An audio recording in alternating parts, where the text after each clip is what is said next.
An orange tongue of plasma erupted from the star, highlighting the angular shapes of the derelict. Smaller pieces flared for a second, following the larger chunk like a meteor shower headed to its inevitable demise on the heliosphere. It wouldn't last long, Elizabeta figured. Decades searching, to find it only now, when it headed for absolute annihilation on some random star system no one even cared to name. "That's it," Elizabeta said to the empty cockpit. She lightly twitched the stick and accelerated, trying to match vector and speed. The ship itself was a relic, but little more than a shell slowly peeling away, protecting something much more important inside. Elizabeta looked at the picture taped to the dashboard. Her mother smiled back. Another flare, and a piece of the ancient vessel came loose, a fireball eager to become one with the much larger one below. Warning lights flashed. An insistent signal went off. Too hot, too close, too dangerous. Too late. Elizabeta ignored them. She flicked the master switch for the grappling hook. "Don't worry," she whispered, a quick glance at the picture. "I'll bring you home."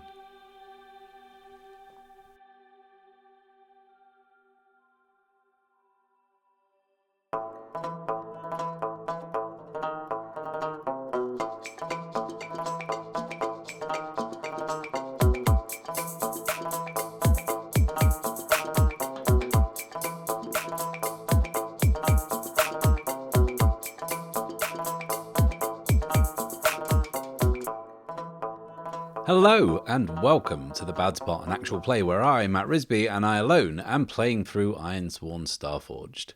This week's Tale from the Drift was from J.M. Baraldo, who is the brains behind the Veiled Space YouTube channel, where he plays all manner of sci-fi games, including Ironsworn Starforged and 5 Parsecs from Home. I want to give a huge thank you to him for sending in that piece of flash fiction, and there's a link to his channel in the description below if you want to check it out, and I thoroughly recommend you do. And whilst I have you, why don't you leave a like, subscribe, and click the little bell icon so you can follow along with the campaign each and every week. These things are really important for supporting the channel and supporting what I do, and if you really want to support the channel, then why not check out the Bad Spot Patreon? There you'll get early access to all episodes, exclusive behind-the-scenes content, and your name on screen like these lovely people. Last time out, Luna ambushed the Acolytes impounding the Eclipse in the hangar, but her impetuousness puts the rest of the mission in danger. As Cole attempts to make a break for the Eclipse, one of the robot sentries shoots a barrage of missiles, killing 2 mercenaries and badly injuring Cole. Luna takes out 2 of the sentries single-handedly, and then attempts to administer medical help to Cole, who is gravely wounded. Things are going from bad to worse as more reinforcements arrive in the hangar. Meanwhile, Archer finds the Shadows imprisoned in a remote section of Narthex Prime. The energy they expended communicating their whereabouts to him caused the black iron being processed in a nearby forge to react violently, killing all Pact members present and sending the forge's reactor into meltdown. Archer stabilizes the reactor as the Shadows attempt to reconstruct an iron gate from fragments found in the forge, along with quantities of black iron dust. To Archer's amazement, it works, and the Shadows activate it. However, it turns out that this is not their desired means of escape, and they leave the forge, heading back into Narthex Prime.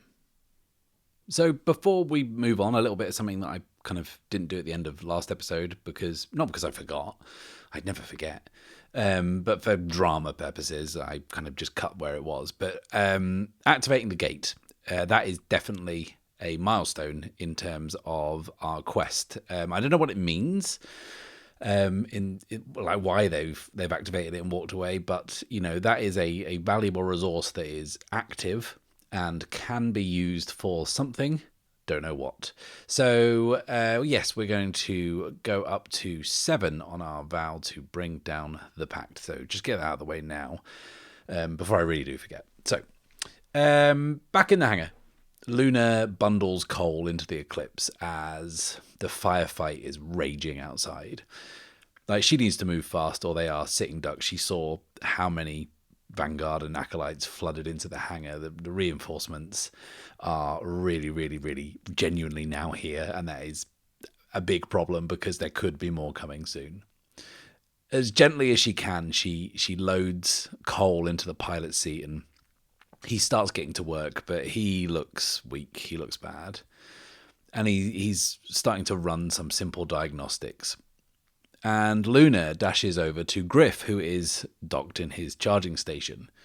And she checks him over quickly, and he's had some of his panels loosened and his wiring is exposed where the acolytes or whoever had been trying to hack into him or God knows what. And she kind of looked quickly and then sparks some wires together and gives him a good old Fonzie whack to kind of bring him online.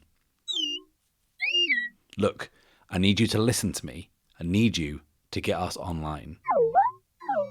If it isn't getting us in the air, don't bother fixing it. We got separated. He'll be here. He'll be here. And she leaves him doing what he's doing while she carries on running some checks and trying to figure out what has been ripped out and what works, what systems do they have. Cole tries to fire up the engines and it starts to kick in, but then just winds down really quickly. There's like no bite to kick this ship off the ground. So we are going to need to make some repairs. And doing so will mean making the move, which is appropriately enough called repair.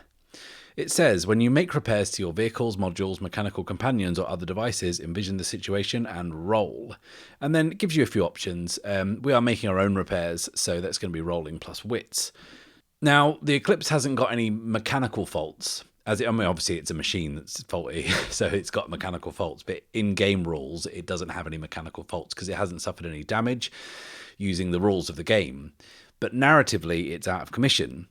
So looking at this system of repair points, which Starforged uses to kind of figure out how badly something's damaged and what your work does to repair it, I think I'm going to say that we need 2 repair points to get us back up and running. And I know this is very kind of, a Matt Risby way of doing things, but I'm just trying to kind of make the rules fit here and reflect the narrative. And actually looking at this move, I realised that because of the way the move works, and because it's context dependent, right? We need a strong hit to get those 2 points because repair has different circumstance you're in means a different thing for the roll. So we are under fire. So a weak hit gives us 0 points and a strong hit gives us 2 points, which is what we need. And it does say in the move that we can bump that up by spending our supply, which, let's face it, we're probably going to have to do. So it's not completely ridiculous. And obviously wits is obviously Luna's weakest stat. But I mean, doesn't this just feel so appropriate for the situation? Like, this is actually perfect. So we're trying to roll the best possible result with Luna's worst stat under the worst circumstances. So let's repair rolling plus wits. A weak hit, it could have been a lot worse. So that is our 0 points. At least it wasn't a miss. And as per the rules, we'll use our supply to bump this up to give us the 2 points that we need. So our supply is down to 3. Now, I'll tie this up in a second narratively, but I think that repairing the Eclipse is progress in terms of the kind of overall objective of this fight. So retrieve the Eclipse is up to 8 out of 10. And we're doing well here somehow, even though narratively it's not going so good. So Luna figures out pretty quickly that the situation isn't actually that bad with regards to the Eclipse and like how damaged it is. Like, I think that the support staff and acolytes, the members of the pact who were doing this, had really only just got started and kind of had ripped some stuff out and disabled a few things, but by no means stripped it bare.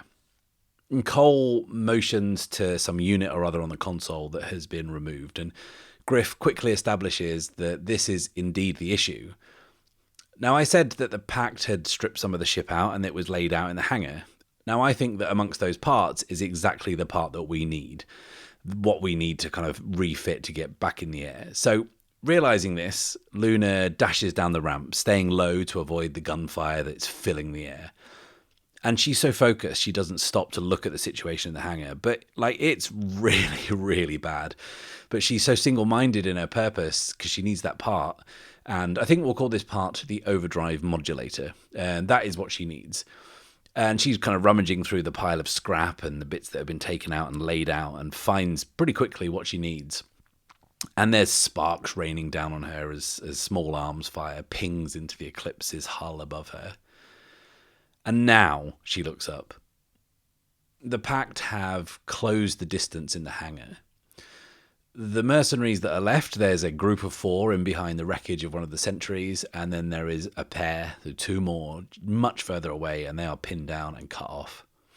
They're able to return fire, but the acolytes have them completely surrounded, and the vanguard are slowly moving in.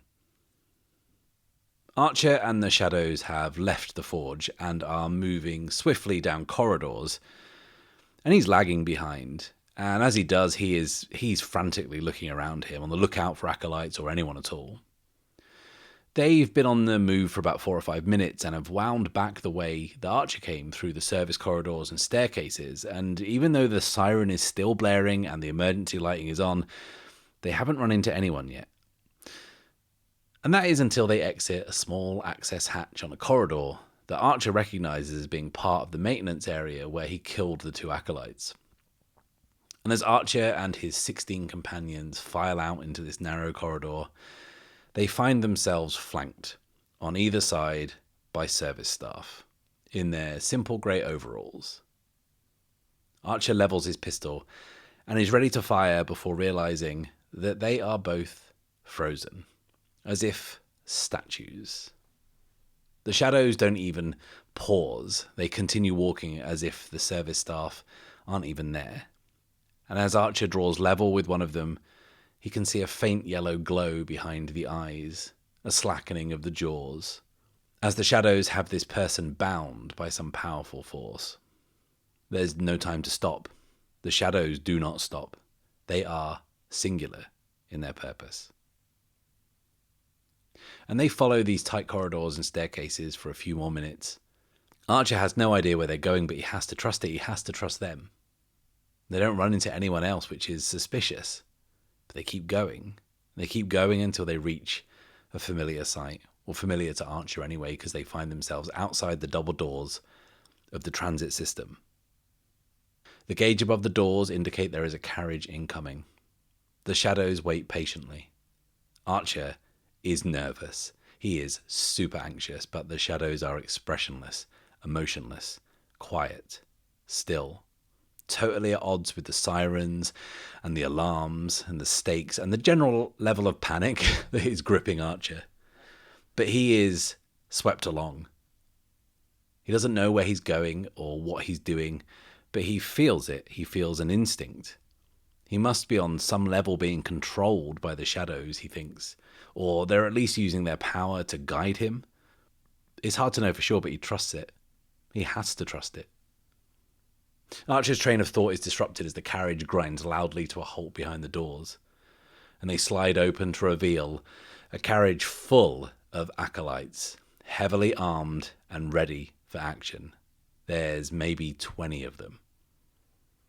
Archer quickly raises his pistol again and goes to snap off a shot, but as he tries to squeeze the trigger, he can't. His hand is locked, unable to move. The acolytes in the carriage do not react to him or the Shadows flanking him. They simply step out and file away down the corridor. As they pass Archer, he can see a faint trail, a wisp of pale yellow light leaking out of the eyes and mouths and ears as they almost sleepwalk away, dropping their weapons and stumble down the corridor. The Shadows waste no time moving into the now empty carriage. Archer follows them, the psychic grip on his hand and wrist now loosened. As he turns to look back into the corridor, he can see 3 of the Shadows laying motionless on the floor. And he understands. The effort of this is killing them. The doors slide closed, and the carriage pulls away. Luna is back on board now and has rewired this overdrive modulator back into the console. Cole gives her this unconvincing thumbs up as he tests it, and it seems to have given them the desired effect, but an alert flashes onto the console. They can't take off. There's something external preventing that, and I'm going to say that it's something in the hangar that Luna will need to manually override, because of course she does. And I think that it's as simple as like the hangar controls or something, or maybe the eclipse is clamped in place and these controls will allow it to actually take off. But what it is doesn't really matter that much specifically. We just know that she has to get out there and sort it out. And she's realizing this now as she leaves the eclipse and is hunkering down behind the landing ramp, watching the carnage in the hangar. The mercenaries are putting up a good fight, managing to hold off the vanguard with their concussive blasts, pinning them back out of range. But there's now maybe only 4 mercenaries left, and they are running low on ammo and surrounded on all sides. It can't be much longer until another wave of reinforcements arrived, and they are overwhelmed. Luna looks to where the console is, and it's about 50 or 60 meters away, and there's really not much by way of cover between here and there. Now, Luna isn't one, as we know, to think about multiple options. The shortest route between 2 points is a straight line and all that. So, she primes her rifle and readies herself to sprint. So we are still in a bad spot. So this is going to be react under fire, which says when you are in a bad spot and take action in a fight to avoid danger or overcome an obstacle, envision your approach and roll. Now, I don't think she's causing a distraction here. She's not drawing fire off them. She's not even thinking about that. She's just kind of sprinting towards her objective. And you could make the case that it's plus heart because this is a test of bravery, perhaps. But I actually think this is going to be dodging, getting back into position, or taking cover. So let's react under fire, rolling, plus edge. So weak hit. On a weak hit, you avoid the worst of the danger or overcome the obstacle, but not without cost. To make a suffer move, you stay in a bad spot. Okay, so we make it, like we get there, but not without cost. So I say she just goes. She just runs. And the mercenaries, they kind of can't believe that she's running out into this firefight. And I think that maybe Luna has underestimated how bad it is. Maybe she hasn't seen some more of the acolytes somewhere else. I think maybe there's this new threat that we've not seen yet. Maybe there's a heavy weapons team and they're setting up. They've got this weird looking kind of cannon that's on a tripod.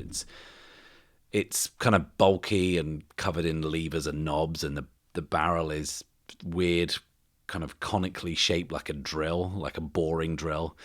And they've managed to get it set up and out of the way, but they can't get a shot on the mercenaries in cover.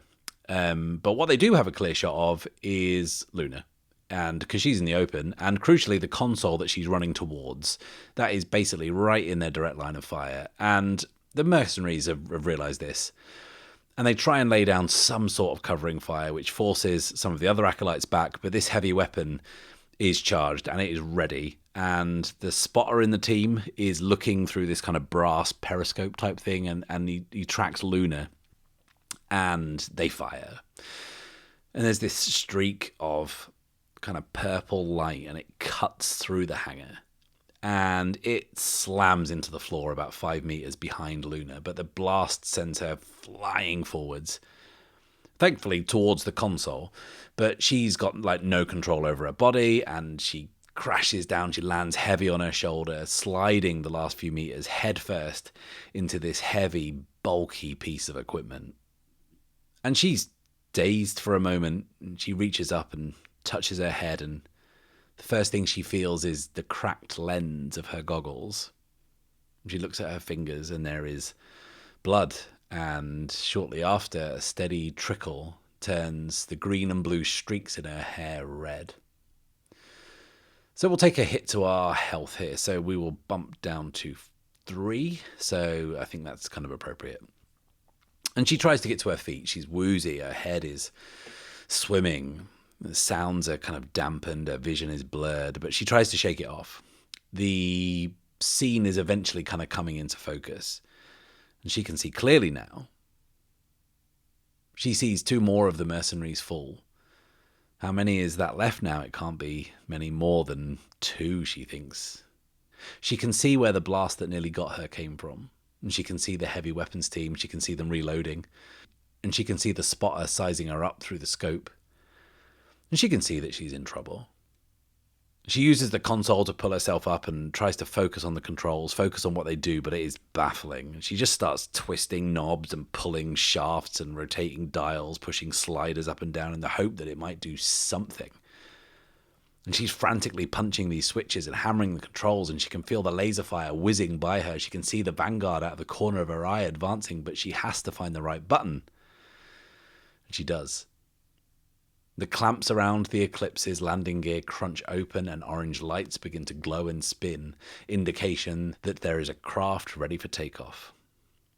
Luna is so elated at this stroke of good fortune that she hasn't noticed the Vanguard closing in on her. Pike raised, hulking frame marching relentlessly towards her. She turns to see a flash of bronze as the pike comes spearing in. She tries to spin out of the way, turning her body and swinging her rifle around, pulling the trigger as she staggers backwards. So this is going to be Clash, I think. And Clash, the move, says when you are in a bad spot and fight back against a foe at close quarters, roll plus iron. When you exchange fire at a distance, roll plus edge. Now I'm going to be, again, slightly loosey-goosey with the rules here. Shocking, I know. And I'm going to say that even though she's using a gun, this is close quarters. I think it's appropriate. This is a melee, It's definitely not exchanging fire at a distance. This is a fight. This is an up-close fight. It's just that Luna is using a gun. She is literally bringing a gun to a pike fight, if you will. So this is a crucial roll. So we are going to Clash rolling plus iron. Finally, a strong hit. On a strong hit, you mark progress twice, you overwhelm your foe and are in control. So 2 bits of progress takes us up to 10 out of 10 on Retrieve the Eclipse. We are filled on our track. But more importantly, we are back in control. So let's envision this. Luna gets her shot off as she leans back. The razor-sharp pike passes just a matter of centimetres by her right eye. A split second later, and she would have been skewered. As she kind of stumbles backwards, she sprays off a burst of fire, and the low angle that she shoots from means that the blows kind of glance up the breastplate of the Vanguard's armour and into the gap under its helmet. And it stands for a second, pike still outstretched before going limp and collapsing to the floor. But there are 2 more Vanguard coming up behind this one, and Luna hops to her feet and dives for cover, which is a weird thing to do on the surface. But what she has seen, and the Vanguard have not, is a streak of purple energy from the heavy weapons team fizzing their way. Luna hits the deck behind some debris, but the Vanguard, who are so keen to move in for the kill, are briefly silhouetted against the light behind them before being vaporized into a shower of blood and bronze. Luna can't pause even for a second and starts bolting back towards the Eclipse. And the 2 remaining mercenaries sense this moment too and break cover. They shoot from the hip in the direction of the heavy weapons team, sending them diving for cover. This is it. They have done it. They are only a matter of meters away from the Eclipse. But as Luna fires off a burst and finally looks to where she's actually running, she sees more bronze, and she almost runs straight into the 2 Vanguard who have moved in, guarding the ramp of the Eclipse. They've been cut off. Luna ducks under a blow, more by luck than anything else, and goes sprawling onto the ground between them. And as she rolls over and readies her rifle, she sees the mercenaries that were trailing behind her being gored on the pikes of the Vanguard. She sprays fire wildly, but the glistening bronze armour doesn't give, and the 2 mighty warriors turn towards her and move in. Archer can hear the firefight raging as he follows the shadows through what seemed like the 10th identical hangar in a row. He knows that this must be where the Eclipse is, that this is where the shadows have been leading him, and strangely the sounds of gunfire and explosions bring him a shred of comfort.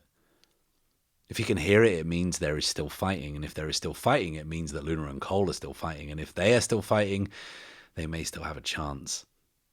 They file out of the hangar into a small service corridor. The sounds of the firefight intensify as they move in on the door at the end. Archer rushes ahead and spins the handle open. Luna keeps firing, but it isn't doing anything. It can't stop these monstrous armed guards. Her rifle is out of ammo. She drops it on the ramp and draws her sidearm, aiming and firing. The shots glance off. The vanguard keep coming. Archer looks upon the scene as he enters the hangar. He can see the gull wings of the Eclipse in the distance, but he can't see much beyond that. There are bodies everywhere. He can see dozens of dead acolytes, large piles of twisted metal that must have been mechanical foes of some kind. And as he scans the area, a lot of dead mercenaries. In fact, he can't see any mercenaries on their feet. But there still must be someone fighting. He can hear the shots. But even if they are still fighting, it's in vain. As to his right, dozens and dozens of acolytes, heavily armed like the ones they just saw earlier, moving into positions quickly. There are multiple heavy weapons teams, as well as more vanguard, led by masters robed in white, carrying huge shields and bearing elaborate helms. Armor from another epoch, incongruous to this time period, but fitting for the Pact. This is it. The game is up. It is over. This is where it ends. He raises his pistol as one of the acolytes about 10 meters away notices him. Archer quickly cuts them down with 2 well-aimed shots, but it draws more attention, and now half a dozen acolytes have their guns raised and are moving in. Luna's pistol is dry, out of ammo. The vanguards are just a few meters away now. She's not going out like this, not after everything. She pulls a knife from her belt and charges down the ramp, screaming as 2 pikes are leveled towards her. Archer is firing indiscriminately, hitting his targets. But it's one man with a pistol. There is no way out of this. As fire is returned, Archer sees 2 shadows, one to his left and one to his right. They step forward. As he watches them fearlessly taking steps into incoming fire, everything goes quiet. He can no longer hear the shots, the screams, the sirens. Everything is still. Serene even. The 2 shadows each hold something in their hands, clenched tightly in a fist. Archer watches as both shadows toss a handful of coarse, black, glistening dust into the air in front of them. Everything seems to go in slow motion. Archer can see the dust plume a cloud into the air. He can see the crackling energy fork between the fragments. He feels the air around him boil. There's an almighty crack, and then everything goes white. Luna is blown backwards by a kinetic blast, sending her flying back onto the landing ramp. At first she thinks that she's been speared by the vanguard, but she's not in any pain. And as she staggers to her feet, knife still raised, she sees the vanguard crumpled at the base of the ramp, armour buckled, almost as if they'd been folded over into themselves. She approaches slowly, cautiously, before realizing the gunfire has stopped. She looks up into the hangar, and there's no one shooting. There's no one standing. She runs down the ramp into what had been just moments ago a deadly crossfire. Up on the catwalks, the acolytes that had them pinned down are dead. The heavy weapons team are dead. Everyone is dead. There are black streaks scorched into every surface, and a metallic hum in the air. And in the distance, she can see one person standing. It's Archer. Through the smoke, she can see him, covering his ears. He is flanked by 8 shadows. 4 more lay dead on the floor. Between Archer and Luna are the bodies of dozens of acolytes, vanguards, and masters. She doesn't know how, but this is over. He found her. He was good to his word. They won. So let's end this fight, and let's make the move, take decisive action. Which says, when you seize an objective in a fight, envision how you take decisive action, then roll the challenge dice and compare to your progress. Okay, so we have 10 progress. What could possibly go wrong? I mean, we didn't roll 2 10s, but we did roll 1. So that is a weak hit. And it says, on a weak hit, you achieve your objective, but not without cost.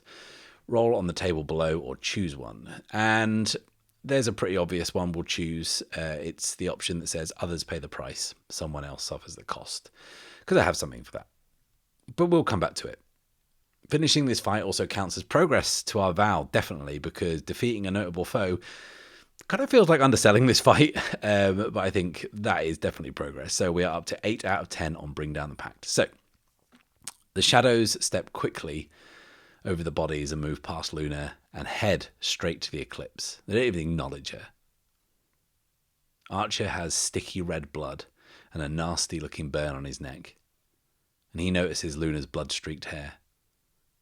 And he runs towards her.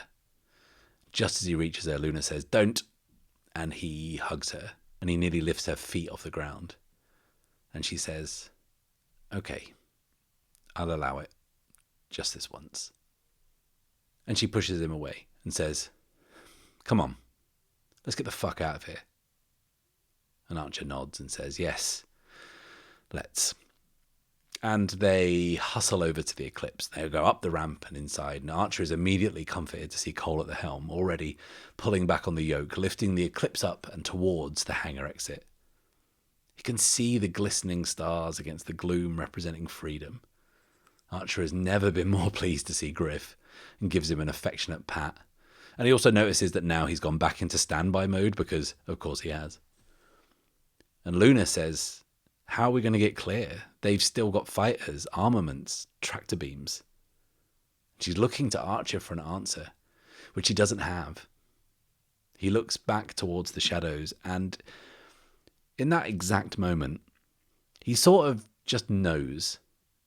Without being told, either telepathically or otherwise, he knows somehow that it's going to be okay. That they did it. Until now, he hasn't been able to figure it out, work out what they were doing, but now it's clear.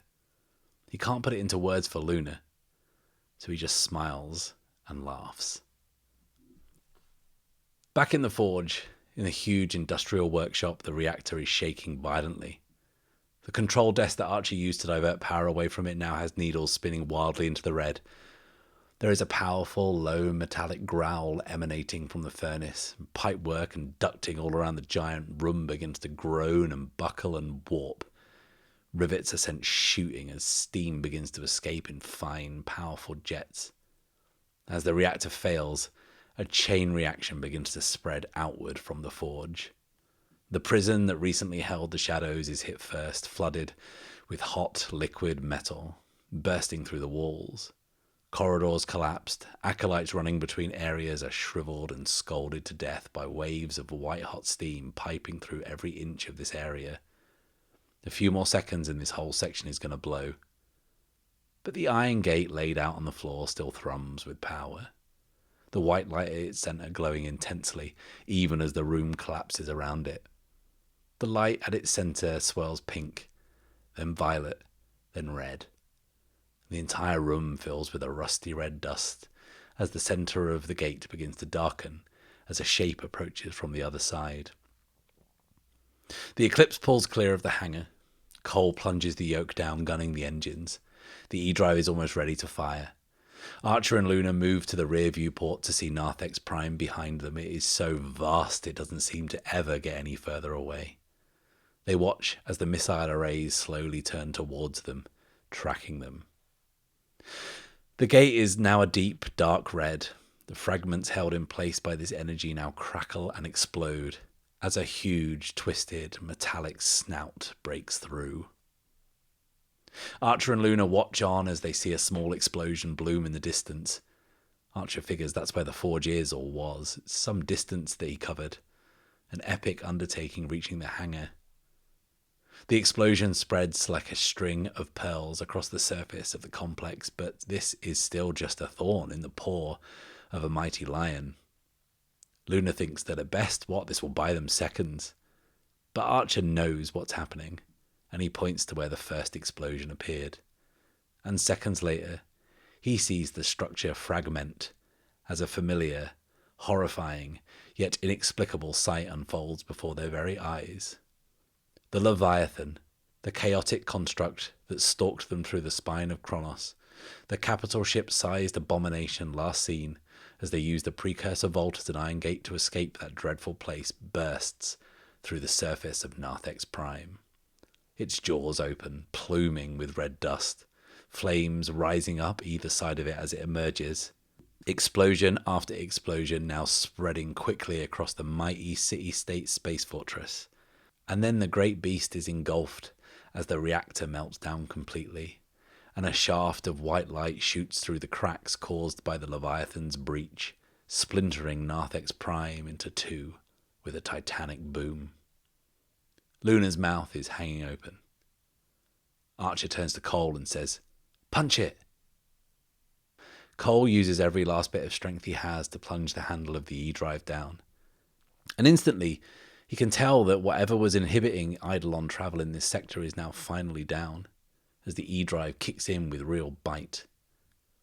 Through the cockpit, the infinite starfield begins to swirl with the pink and purple hues of the drift as the eclipse jumps. The feeling of deep relief, of a mission finally accomplished, of leading people to safety washes over him. Cole smiles warmly as he watches the familiar kaleidoscope lights dance in front of him. And it's the last thing he sees before he dies. Thank you a million times. Thank you for watching. Please like this video, subscribe if you have not done so already, and click the little bell icon so you can be notified as soon as the next episode drops. And please do check out the Bad Spot Patreon. I'll be back next time, but until then, it's farewell and safe passage.